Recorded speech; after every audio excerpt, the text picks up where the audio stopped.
some of the people in our Citizens Restoring Liberty group here are not familiar with you. Could we get just a quick synopsis and introduction to who you are and how you got where you are? Sure. First of all, welcome to everyone. Rod, can you make your screen full screen? I guess you can't, right? Because you have other people calling in. But first of all, welcome to everyone. And as I understand, Rod, this is a group of hardworking people who are nurses, healthcare workers. Is that right? Yeah, we're patriots across the entire stripe.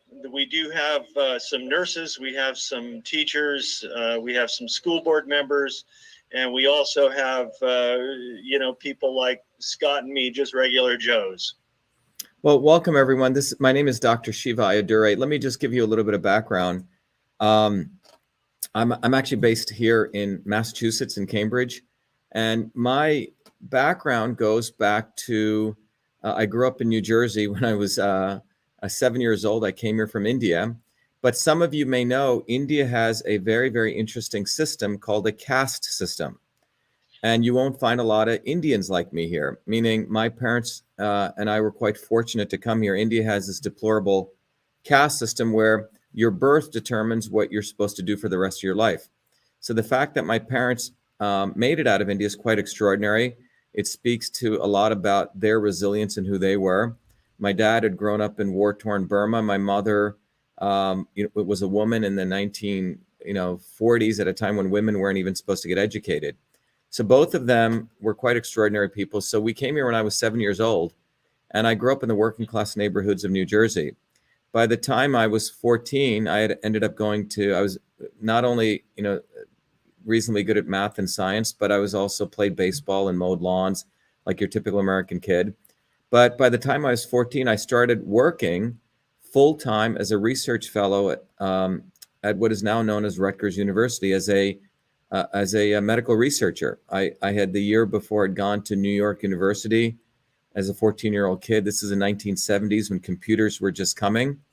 And so I was reasonably good at that. So I ended up getting a job while in high school, working full-time, doing medical research to try to understand why babies were dying in their sleep. Some of you may know there's an interesting disease called sudden infant death syndrome. And so that was back in 1978 when computers were just new. And I ended up creating a way to understand sleep patterns. So I got really good at math, and I started applying it to medicine. Now, while I was at that medical school, and by the way, this was a very small medical school in the heart of Newark, New Jersey, where nothing is supposed to come out of there, right? Predominantly African-American people, a very poor neighborhood. But in the center of Newark, New Jersey was this medical college. Well, anyway, while I was doing that research, I was also given another task. Anyone in the audience there who's over the age of 40 will remember there was a very interesting system, the way that people communicated in large organizations or small organizations. Some of you may remember there was two ways. One was with a phone. Ever remember that? The hardwired phone, not cell phones. The fax, it was actually another one, was just coming. But you had this thing called the inter-office paper-based mail system. Typically in every one of these doctors' offices was a secretary, always a woman, who had a typewriter, and she'd write something called a memo, to, from, subject, right? And sometimes she'd create a carbon paper called a carbon copy. And if she had to do 5 carbon copies, CCs, she would be there typing away all night. And you had the inbox, you had the outbox. To the young people out there, these were physical boxes. They weren't just virtual things. Okay, you had a trash can. This was called the inter-office mail system. You had pneumatic tubes. I was asked to convert that entire system as a 14-year-old kid to the electronic version. We're not talking about simply exchanging text messages. We're talking about that entire system. So I did that as a 14-year-old, named that system email, wrote 50,000 lines of code. And this was before I went to MIT. And this system was used throughout the organization. And when I came to MIT, so I didn't even know what MIT was before I applied. And when I came there, they had listed this kid who had created this first email system. And I ended up getting the first United States copyright for the invention of email. And this was in 1981 when the patent office and the courts didn't even accept patents, software patents. It was only in 1994 where software patents were allowed. Patenting allows you to get royalty on every piece of software. Copyright doesn't protect that, but no one knew what software was. Otherwise, I'd be a gazillionaire today. But anyway, I was recognized as the inventor of email by the United States government, and then the rest became history. But email was really used as an office application. Never spoke about it. You know, I was always brought up to be a good Indian, humble Indian kid, right? Anyway, my journey from that point on when I came to MIT was I went in and out of MIT over multiple decades, got 4 degrees. I was always very interested in systems. You see, email was a system. Email is not the simple exchange of text messages. So I was very interested in systems, and I was very particularly interested in understanding why this caste system existed, why there was oppression, why there was injustice in the world. So I went in and out of MIT, got 4 degrees. My undergraduate's in electrical engineering, computer science, went and started a company, came back to MIT, did 2 master's degrees, one in mechanical engineering and another one in visual studies, went back. And in 1993, while I was in the middle of my PhD, it looks like I couldn't get away from email. The Clinton White House, believe it or not, was getting tons of email. If you remember, 1993 was when the World Wide Web came. The internet had existed, but the World Wide Web put a front end on the interface so you could use your mouse and point and click. And so that means the internet became more of a consumer application. People started creating email for everyone else to use. Up until 1993, email was really an office application, the email that I had created. So by 1993, email volume started exploding. The White House is getting tons of emails, and they run a contest to see if someone could automatically read President Clinton's email and categorize it. I was the only graduate student. I ended up winning that. And I ended up leaving MIT and starting a company to automatically read and categorize email. And that was called EchoMail.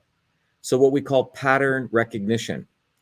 And that's what I'd been doing for many years, analyzing sleep patterns of babies, analyzing ultrasonic waves, speech patterns. So analyzing email documents was no different, or analyzing handwriting on bank checks. So I had done all these projects. So I ended up leaving MIT, started a company called EchoMail, and we grew that to around 240 million in value, started it bottoms up. No one helped us. People thought this was crazy. We had clients like Nike and in Oregon and every major company. People would send us their email. We would automatically figure out what was in it, route it, etc. So anyway, came back to MIT in 2007. I had always loved medicine and systems. And I came back in 2003, I'm sorry. And in 2003, something very interesting was going on. The world of biology was changing. And this is where the notion of systems comes. You see, science up until then thought that the number of genes in your body determines the complexity. So 1993, we knew that a small worm had around 20,000 genes. And so when the Human Genome Project started in 1993, we thought that a human being must have a lot more genes than a worm, right? So we're more complex, more genes. And it turned out that when the Genome Project ended in 2003, we only have 20,000 genes, the same protein coding genes, the same as a worm. So this flipped biology on its head because people realize that the complexity is not a function of the number of parts. This is a very important concept to understand, that people always think more parts, more complexity. But what you find out is the reason a human being is more complex than a worm, we have the same number of genes, but it's the genes create proteins and they interconnect in very, very profoundly different ways. So the real issue is the interconnections between things in the universe is what creates complexity. I could give you 10 marbles and a bunch of string, and one person may just put the marbles one after the other. Very simple complexity. Someone may use all the string to connect every marble with another marble, right? So it's a number of interconnections. It's a very important thing in systems. So when we look at the world, the elites around try to teach us a way to look at the world by just looking at a little piece of something so they can manipulate us. But when you start looking at the interconnections between things, which is what system science is, you can really come closer to understanding truth. So anyway, the net of it was in 2003, the Genome Project ends, biology goes through a revolution. We find out we're not our genes. It's much more complex. And a field emerges called systems biology. So I was literally walking back through MIT, and an advisor of mine said, Shiva, you got to come back to MIT. You really know how to do computing. You're a computational guy. There's this amazing field called systems biology. You should come back and contribute to this. So I came back at the age of 40 to do my PhD back at MIT. I was running a very lucrative company. And the goal was, could you mathematically model the whole human cell on the computer? Now think about this. Up until 2003, the way drug development companies, and this comes back to the whole jabs and the masks, et cetera. So up until so if you look at how pharmaceutical companies make money, the way they make money is they work on something called a pharmaceutical drug. What's a pharmaceutical drug? A pharmaceutical drug is a compound that doesn't occur in nature. It's a synthetic compound that's made in a lab. Today, pharmaceutical companies are around 60,000 compounds, okay, in a library. And the way they do pharmaceutical drug development typically takes 13 years, $5 billion in a test tube. And I'm sort of simplifying this. They'll put cancer cells and they'll test one of those 60,000 compounds. And if they see something occur, oh, wow, this looks like it's killing the cancer cells, they'll apply for a patent. And then they have 20 years to get that drug to market, right, to make money off of it. So they'll do more test tube testing, maybe 2 or 3 years, and they'll kill a bunch of animals another 3 years. And if they don't kill too many animals and they think the drug's not toxic, then they'll go to the FDA and say, hey, we want to test on humans. And if they get the allowance, first they test on maybe 50 humans, that's called phase 1, maybe 1,000 humans, phase 2, maybe 10,000, 20,000 humans, phase 3. So that's the FDA testing process. That takes about 13 years, $5 billion. When the drug comes out, it has side effects, and they have 7 years, because patent life is 20 years, to make all their money back. So if you really look at the reality over the last 10 years, how many people think pharmaceutical companies are making money, by the way? Okay. All right. The reality is over the last 10 years, and we knew this back in 2003, pharmaceutical companies have been losing top line revenue. Their entire model is broken, meaning if a pharmaceutical drug hurts you, remember, you can sue them, right? It takes 13 years. So Pfizer, for example, if you look at their revenue numbers, since 2013, they've lost $25 billion in top line revenue.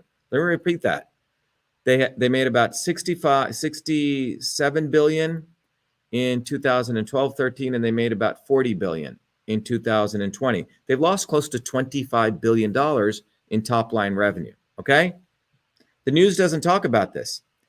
We know that pharmaceutical companies, a trillion-dollar industries, failing because their entire model of developing these synthetic drugs is failing. Every year they put more and more money, 30% per year, into R&D, and they're finding less and less new molecules. In fact, the FDA is not even allowing their molecules because of their side effects. So pharmaceutical companies, need a different way to either produce drugs or they need to move into a different industry. So in 2003, when I came back to MIT, the idea was, if we could create a technology that you could use a computer to mathematically model diseases on the computer, then you could save 6 years, right? You don't have to kill animals. You could find out the stuff that doesn't work. You're not going to hurt people, right? So that was the invention I created for my PhD work. It was called CytoSolve, C-Y-T-O, which means cell and solve. So I spent 4 years back at MIT creating this very innovative technology, which no one thought could be done, just like email back in 78. And the technology, I created a way that we could look at the scientific research in any field, like Alzheimer's or cancer, and we could take all the research together, you see, and we could extract the findings, the molecular pathways, mathematically model it. So I was able to I could model Alzheimer's, I could model arthritis, I could model cancer.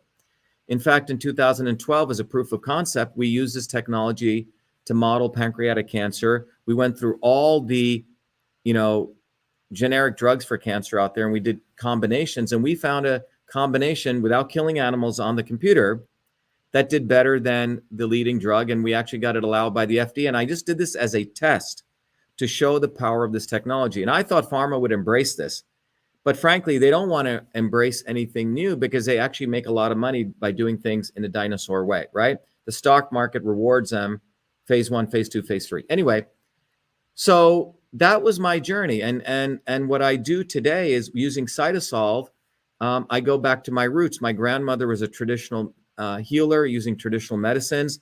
So we are actually using CytoSolve to look at all the amazing herbs and botanicals in the world. The problem with a lot of the vitamins and herbs out there, you have a lot of snake oil there. But with CytoSolve, we can actually understand, we can model molecular pathways, and we're actually finding combinations of natural products that have profound effects, but validating with science, okay? For example, we just published a paper just a few days ago where we found out how green tea lowers the cytokine storm and can increase transplant tolerance, okay? So anyway, that's what we do. And we just created we went through thousands of natural ingredients. We modeled trillions of biochemical reactions, and we found 2 naturally occurring ingredients which have a profound effect on pain and inflammation. So that's my full-time job. But throughout my life, I've always been a political activist. When I was 18 at MIT, you would probably think I was, I organized the food service workers at MIT because they weren't getting treated well. I made sure more poor blacks and poor whites and women got to come to MIT. We led massive protests. There's a picture of me in my PhD graduation saying US out of Iraq when it wasn't that popular to be an anti-war activist against Iraq. I've exposed academic corruption. And so I never believed in the left or the right. I thought both of these political parties were scumbags. I never voted in my life. By the time I was 18, I'd read all sorts of revolutionary politics. And so I never voted. But I believed in the bottoms-up movement. So you would always see me as an activist. I studied political theory. But I was very interested in understanding, when you looked at the history of movements, why movements would grow and then suddenly they would fail, right? So you look at the Paris Commune of the 1700s. You even look at the early parts of the Russian Revolution. For about 16 months, it was going the right way, right? The American Revolution, even when the Indian people in India were rising up, right? And then the British, eventually that was misled. So I was very... in addition to being a student of science, I was a very important student of political movements, but always a ground activist, There's a picture of me burning the South African flag on the steps of MIT. People would think I was a lefty because MIT had investments in South Africa. But the first time I ever voted in my life, even though I was a citizen for many, many years, was when Trump ran. Now, in Trump's rhetoric, I saw someone who's willing to take on the establishment. At least he spoke that way, right? Lock her up, right? And so on, drain the swamp. And I voted for Trump in 2016. And then in 2018, I ran for office against a woman called Elizabeth Warren. We ran as an independent because the Republicans in Massachusetts are completely corrupt. They didn't want an outsider like me. They had a guy whose name was Deal. We called him Dirty Deal, who had actually stolen Trump's own data here. Okay. And our campaign was only the real Indian can defeat the fake Indian. And we forced Elizabeth Warren to take the DNA test. Okay. It wasn't Trump. It was us. You couldn't leave Massachusetts without seeing these huge billboards which said only the real Indian can defeat the fake Indian. In 2020, I decided to run as a Republican. And we thought the Republicans would embrace us, but they don't, because the Massachusetts GOP is in cahoots with the Democratic Party. We had 3,000 volunteers. Now just think about this, 3,000 volunteers. And our volunteers weren't like students. They were everyday working people like all of us here. People did thousands of standouts.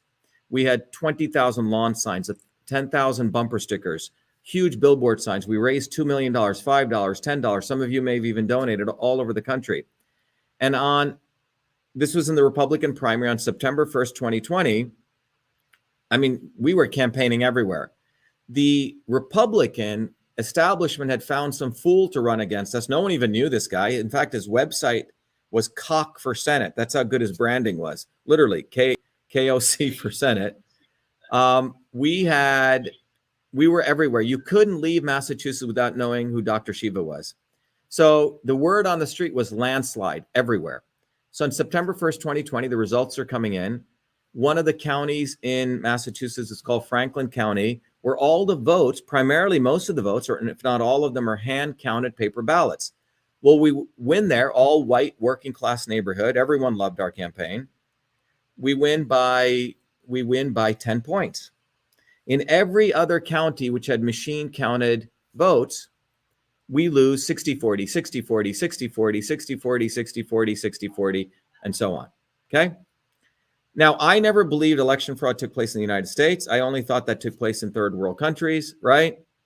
And so that began me applying all my 4 degrees at MIT, my engineering skills, to understanding voting systems. And one of the things I came to understand was that when you put a ballot into these voting machines, they take a picture of the ballot. It's called a ballot image.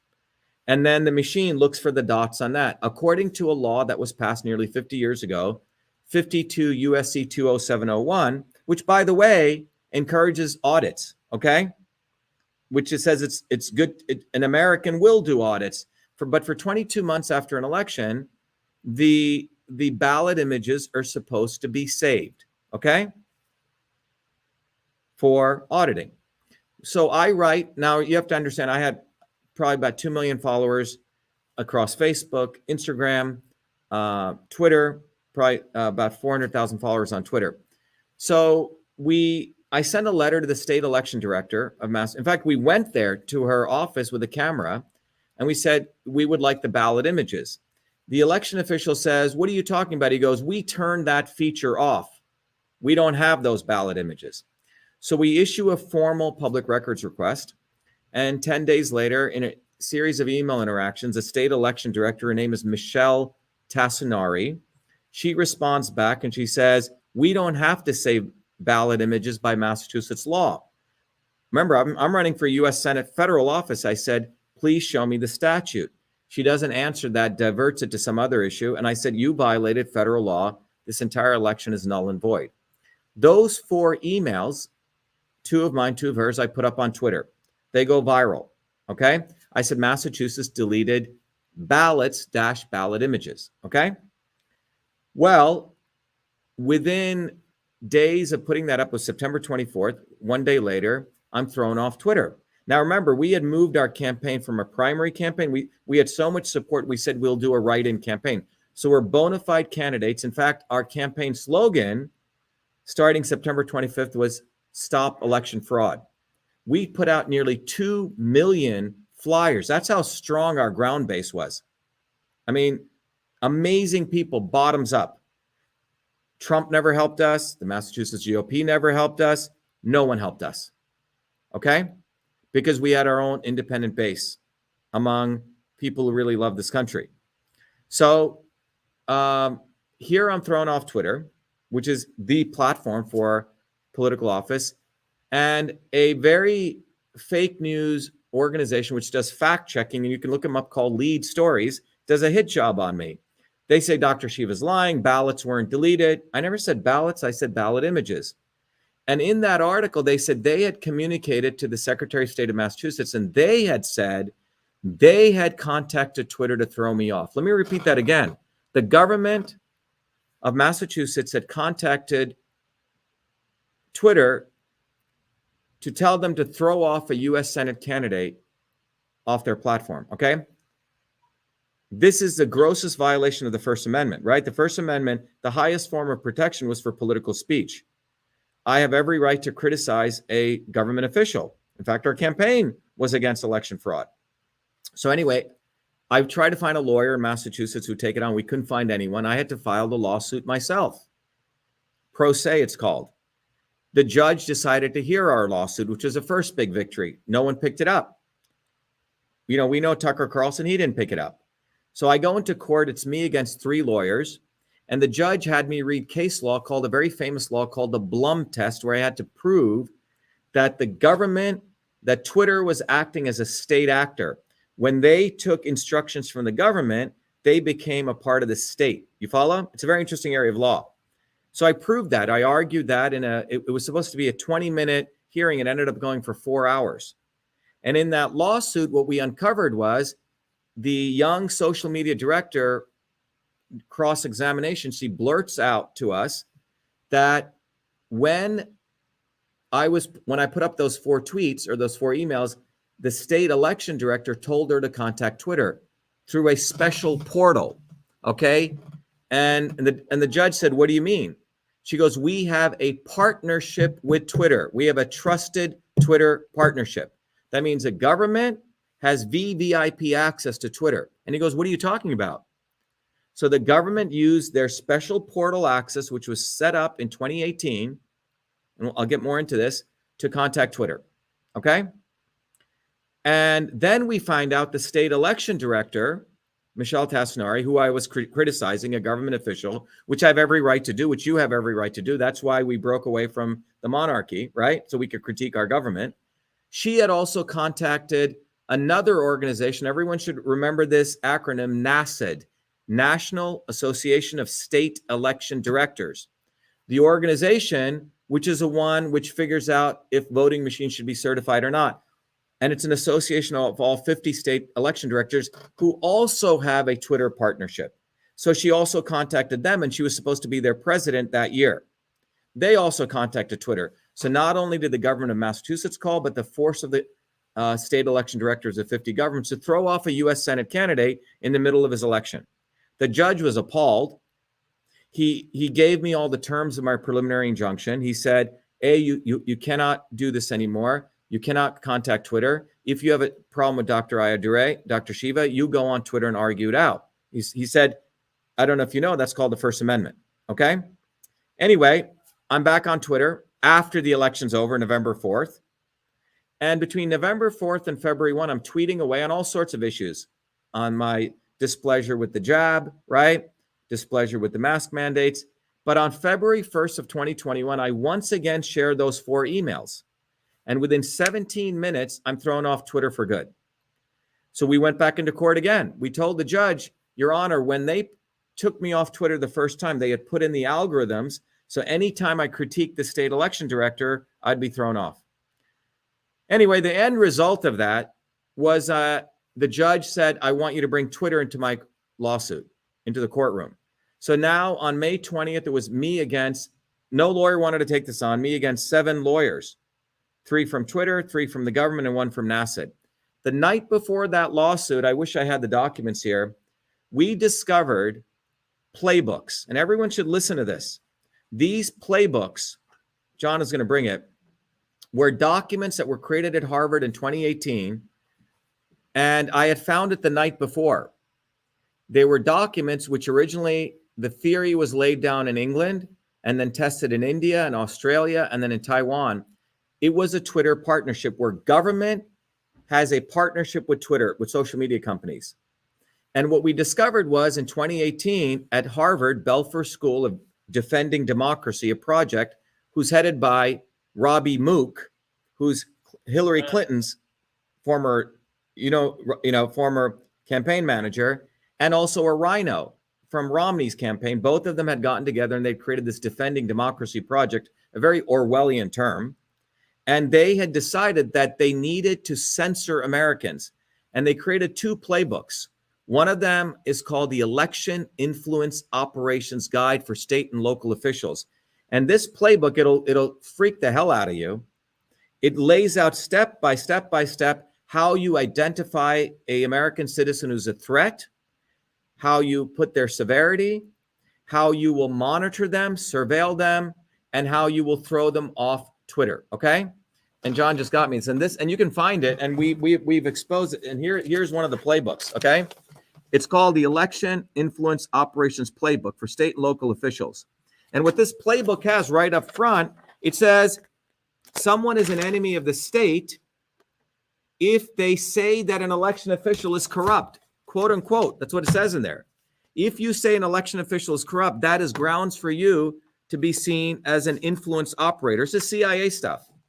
So when I went into court on May 20th in the morning, I held this playbook up and I said, Your Honor, all of these defendants have acted like they don't know each other. In fact, their names are in this playbook as authors, Twitter's legal counsel, the defendants, all of them. And they have created the censorship infrastructure.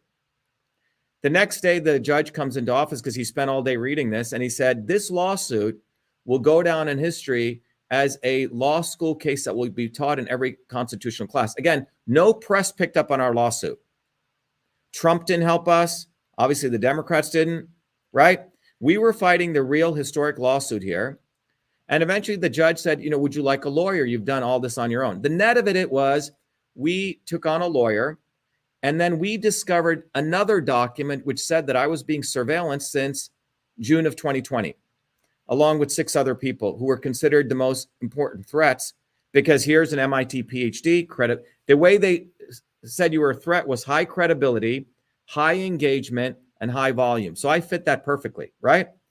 So the net of this lawsuit was the judge thought, he got freaked out. He goes, oh my God, this guy doesn't just want to go back on Twitter. He wants to take down all of these people because that's what our claims were. So he thought he would bribe me using this lawyer for me to drop all my other claims. And homie wasn't willing to play that game. Okay. And what ended up happening was he sealed our lawsuit, and he made sure that the diagrams and everything we found were sealed. Anyway, the point I'm telling here is that during this entire process, from September to that, in addition to doing this lawsuit, no one funded us. We did the computational analysis, like Rod said. We exposed what occurred in Michigan for Trump. We exposed what occurred in Arizona and recently. Now, what was fascinating to me was during that entire process, when we were exposing all of this, no one funded us. I was doing this, I put all my businesses on hold, everything we sacrificed for this country. And what we noticed was on November 4th, when I was teaching a class here, Mark Meadows, everyone know who Mark Meadows is? Chief of Staff at Trump's campaign, calls us. And he says, how can we help you? Because I had just done the Michigan analysis, which was going viral. And these guys, and the true patriots saying, oh my God, Dr. Shiva is fighting for us. So Mark Meadows calls me and goes, how can we help you? I go, give me data and I can expose every state's audits. Well, days go by, never gives us any data. Ronna McDaniel's office calls us. So the White House called us, then the RNC called us. I said, give me data. They don't give us any data. Weeks go by. Then I tweeted out because I started really wondering if Trump was serious. I said, dear President Trump, dear Mr. Biden, I said, I have unequivocal evidence that the election systems in this country are completely compromised. Eric Trump reached out to me on Twitter. And I said, Eric, I don't think anyone really is serious about this. He said, talk to our lawyer at the Trump campaign. So I'm dealing with 3 organizations. The Trump campaign had the data. They never gave it to us. So at that point, I came to and by the way, all these 3 parties started putting out emails on fight election fraud. You may have gotten some of them. They raised $300 million during that period. During the first quarter of this year, they raised another $75 million. So my end conclusion was that these people are making money off election fraud. They are not serious. So why do I share all this with you? I voted for Trump. Many of you probably did. Okay. Trump, and I had to, unfortunately, also critique Trump because I started seeing him potentially as a not so obvious establishment, because the campaign was lock her up. Nothing got done. Right. The next day it was, well, that was for the campaign. Now we move on. Number one. And you have to start looking at these things. We can't be in a cult. Right. Next thing, it was, I'm against Big Pharma, yet he took money for the inauguration. We collected nearly 200. We're the ones who started the Fire Fauci campaign. If you remember that, we took nearly 200,000 signatures. We sent all the evidence on Fauci. In March of 2020, I was the first one to expose Fauci because my field, as you know, is systems biology. Fauci is a complete fraud. Rand Paul didn't say anything then. None of these doctors said anything then. One of the most important things in life is to do the right thing at the right time, not a year later. Okay. This is very important to understand. Roger Beausoleil and Alan McDonald, you remember him, Alan McDonald was a guy who said, hey, I don't want the space shuttle to fly. I'm not going to sign off on it because those O-rings aren't going to work. He was vilified. Okay. Alan McDonald just passed away about a couple of months ago. He goes, one of the most important things in life is to do the right thing at the right time. Well, now you have all these congressmen saying, oh, we're against the jab mandates and the masks and, Fauci, blah, blah, blah. I get emails from Rand Paul saying, give me money. Well, where was he a year ago? So this is very important for movements to understand. So what I have also been doing separately, remember, I'm very interested in political theory and very interested in systems. So after I ran for Senate, our campaign slogan was truth, freedom, and health. Truth, freedom, and health. That's not a slogan. What it is it's going back to the universal laws of nature. Freedom is an aspect of nature called movement of things, called transport. And I'm teaching you very simply system science. Movement, that is a phenomenon in general systems theory called transport. Freedom. Without movement of matter or information or energy, the world would just stop, right? Imagine if the earth didn't rotate, right? Movement of me being able to move from point A to point B without a jab passport. Movement of me being able to share information with you without the government and Twitter and Facebook intermediating, right? Freedom is the aspect of transport in nature. When you have freedom, you can do science to convert hypothesis into truth. That's called the scientific method. If you don't have freedom, you can't do the conversion process, which is called getting to truth. So without freedom, we can't get to truth. And then if you have freedom and you can get to truth, you can figure out what's right for the health of your body, the health of the infrastructure, etc. And that's the health aspect, which is the infrastructure. Truth, freedom, and health is a systems phenomenon related to transport conversion storage. So what we started doing was we realized that you can't trust these politicians. They'll even take a good thing and make money off of it. So we today have a movement called Truth, Freedom, and Health. And when you take this scientific approach, what you understand is that we have a goal, truth, freedom, and health. In order to achieve our goal, one of the important things that you realize from systems theory, by the way, all the elites in the world, they teach all their intelligentsia system science. And system science is a nuclear weapon of the modern world. If you do not understand system science and you think we're going to win a movement, you're out of your mind. It's like we're shooting with bows and arrows, and they have a nuclear weapon. So one of the most important innovations that I believe that I've contributed right now, separate from email and CytoSolve, is over the last 50 years, I've been able to take the theory of systems, organize it into a curriculum where I can teach people in about an hour to 2 hours. So you don't have to go to MIT for 20 years. But that system science is a foundation of understanding how do we build a political movement. There will be no revolution without the right revolutionary theory. Just like you can't build a bridge without understanding Newton's laws. Maybe you'll get lucky and you'll build a bridge, and maybe you'll get lucky and you can build an airplane, but it may fall out of the sky. But once you understand Bernoulli's principle, you can do that. Once you understand Maxwell's equations, you can build a motor. And we're not going to be able to build a movement without understanding the physics of how a movement works. So what I want to share with you is one of the things that comes out of that is movements get built bottoms up.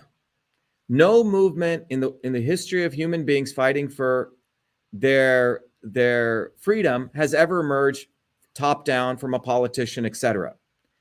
And that's the opportunity we have today. If we, first of all, study the science of systems, and everyone should go to truthfreedomhealth.com, and we've made it easy. We have 60,000 people. It's a global movement now. We're training people. We want to teach people to teach others. And one of the central pieces, first you have to learn the theory, but we have to go local to go local to go local. So when Rod said that you guys were doing this, with the political theory, we can explosively grow this movement. And one of the important things here is that we learn, go back to the 1800s in the United States. The American working class is the most fearsome working class to the global elites. Why? Because the American working class had the First Amendment. It's gone right now from what our lawsuit has shown. Has, fortunately, still the Second Amendment. So in the 1800s, there was a great upheaval in the United States. In fact, by the 1900s, there were revolutions brewing all over the world. In India, the Indian workers wanted to oust the British. In Russia, the Bolshevik Revolution in the early stages, which was the working class, was rising up. Okay, we're not talking about Stalin, but I'm talking about when workers were rising up before it was taken over by Stalinism. When you look at the American working class movement, before the Democrats and Republicans got involved. In 1886, just like us, 4 American workers were hanged in America. in the Haymarket, Chicago, for fighting for the 8-hour workday. There was a revolution going to take place in this country. Women were the leaders of that revolution starting in the mid-1800s in places like Lowell, Massachusetts, in places like New York, and I'm sure in places like Portland. There was a bottoms-up movement. In 1900, the measles infection rate was about 14 out of 100,000. By 1948, it at 99% of the measles infections rate had disappeared. Why? Because the American working class was rising up and they scared the shit out of the elites. And Franklin Delano Roosevelt, who was a racist and an elitist, was forced to deliver infrastructure. Child labor was eliminated. We started getting sanitation. We started getting hygiene.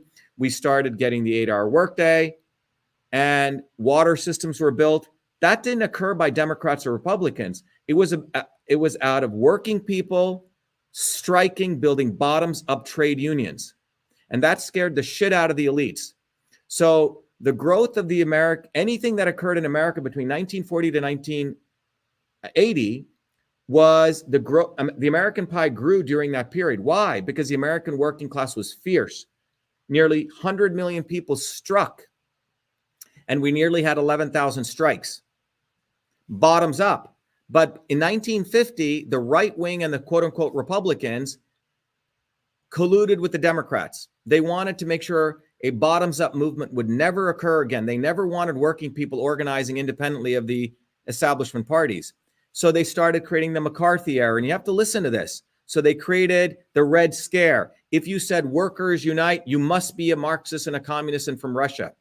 And that created the conditions for the Democrats, the people like Bernie Sanders and the AOCs, to take over the workers' movement top down, and they created the unions. So by 1970, the top-down unions basically told people not to strike, and they helped the right and the left work together. So 1980 till today, there's only been maybe about 900 strikes, 2 million people on the streets fighting. And during this last 40, 50 years, the American pie split into two American pies, one for the 5% and one for the 95%. Small pie and a big pie for the Jeff Bezoses. Over the last year, 600 billionaires doubled their wealth to $2.3 trillion. Over the last 50 years, $50 trillion got transferred from the American working people upwards. Yes, there was socialism for the elites. And where we are at today, if you want to understand it, where we are today is it's the jabs, the mandates, the censorship, the elections being selections is the end process, of a long process that has been taking place in American history. It's the end process. And it's basically about power, profit, and control. We're going back to slavery. It's saying you can't travel from village A to village B without the king's acknowledgement. You don't have the right to speak. But we have to understand it's not just the anti-vax movement. It's not just the anti-mask movement. It's not just the anti-censorship. Every Tom, Dick, and Harry on the Republicans now is for election integrity. Cha-ching, cha-ching, cha-ching. We have a guy here that I ran against who Trump just endorsed, who said Trump's election was not stolen, and he actually committed the election fraud against us. So you have a lot of bullshit going on right now. And the reality is, if we want to win, we have to go back to a central principle. Bottoms-up movement, working people unite. We got to go beyond left and right, beyond black and white, truth, freedom, and health, working people unite. So when Rod told me you guys were doing this, Southwest workers struck. You have the construction workers in Australia who defied their union, who told them, get the jab. We have to recognize that Republicans and Democrats are one. It's a hard pill to swallow. And even if there's some nice people in that, fine. But the reality is no gains are going to be made unless we build a bottoms-up movement. And if you have illusions about this, because why vote for anyone if the election systems are controlled?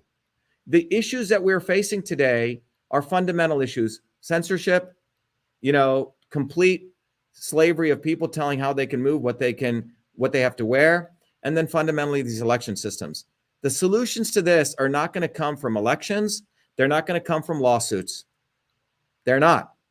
They're going to come from the fierce re-rising of the American workers bottoms up. That's how they're going to come. And that's the only way they're going to come.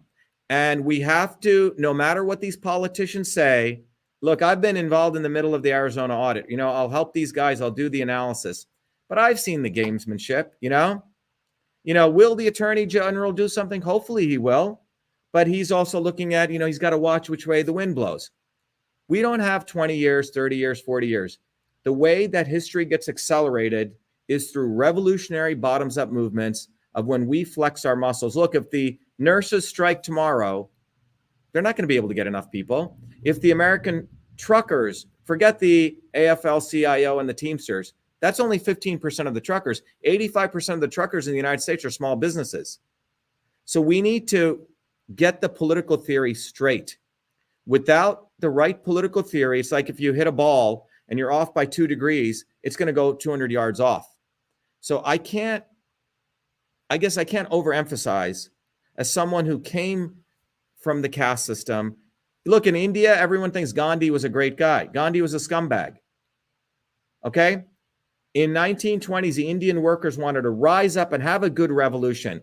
Gandhi was parachuted in, white robe. He was an actor. And he misled the Indian working people, told them to shut the hell up. It was good to get their heads beaten in, as though nonviolence was something profoundly good. And he basically transferred power from the British elites to the Indian elites. So it's not going to be billionaires. It's not going to be celebrities. It's going to be us. And that's where we're at. And we're not going to get clear on this until we have to have the ground movement, but you have to study the political training. You have to read and you have to do. You have to be the blacksmith and you have to be the scholar. And that's where we're at. That's a message I wanted to share with you, but we have to build a bottoms-up movement. The election systems are completely a sham. They have so many areas in the election systems, they can manipulate them. That's where we're at.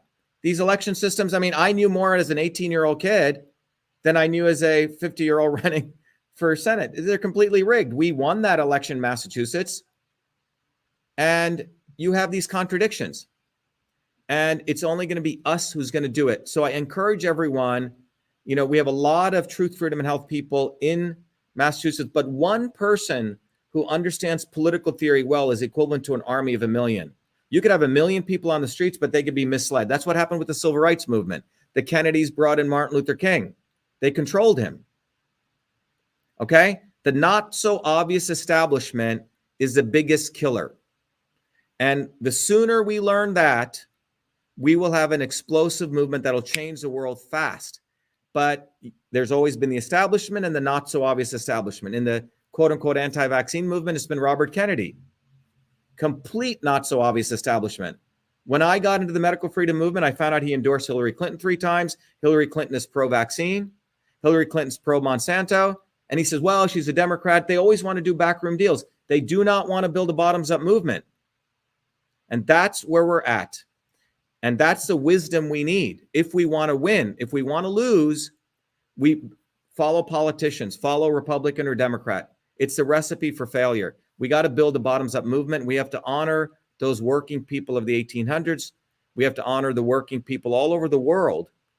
And we better get our shit straight this time, okay? And we have a huge opportunity. Thank you.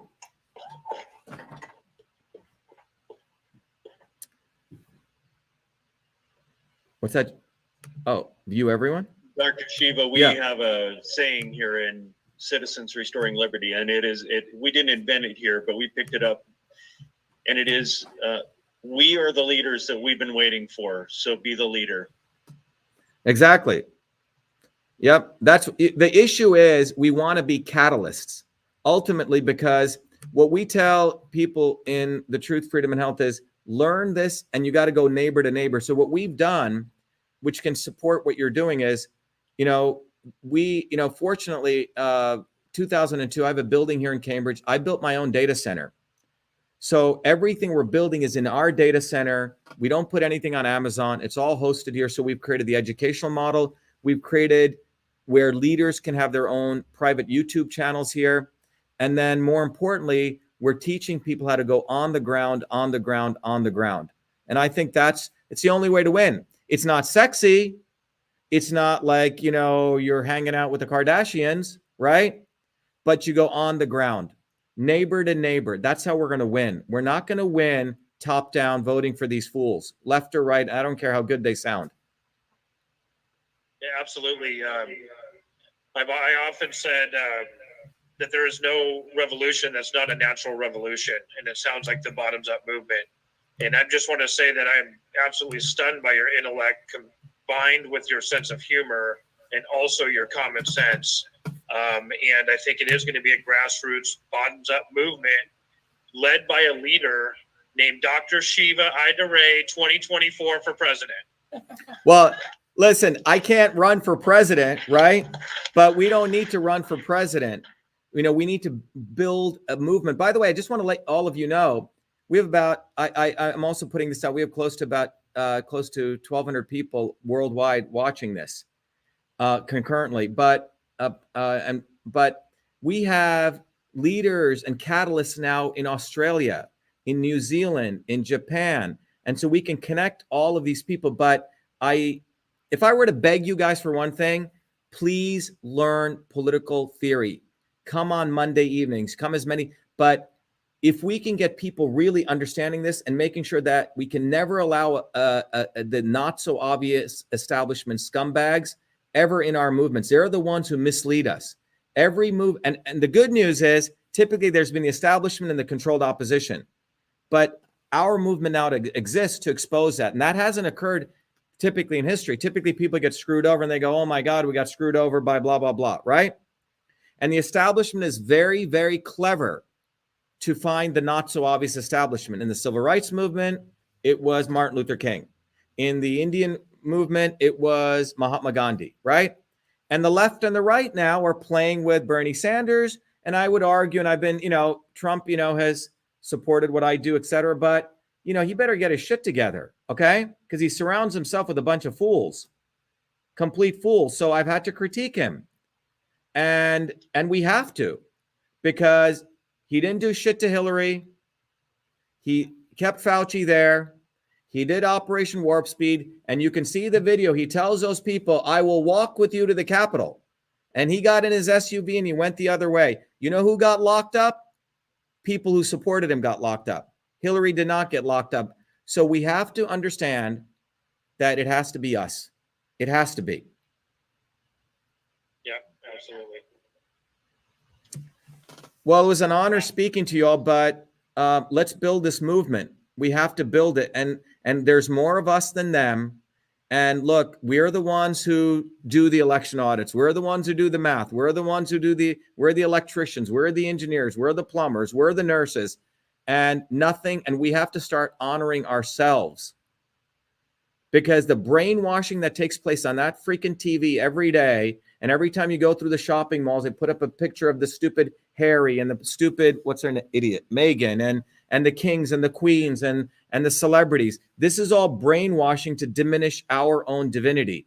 We have to go into ourselves and recognize that we are a divine spark of God. It is our responsibility to do this. That's what this is about. It's about all of us honoring ourselves. This is really about you. Ultimately, it's about your relationship with your creator. And the more you define that, because all of us are going to die one day, we're gone one day. Our history will be determined by what we did and the courage we had. Courage has always been the ingredient in history that has changed the course of history. So, thank you. We got to win. We got to fight. We got to stand up, bottoms up. Thank you. Thank you very much. Yeah. Be well, everyone.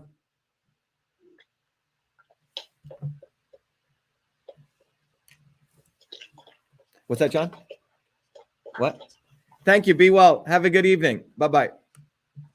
Thank you. Good night. Bye-bye. Good night.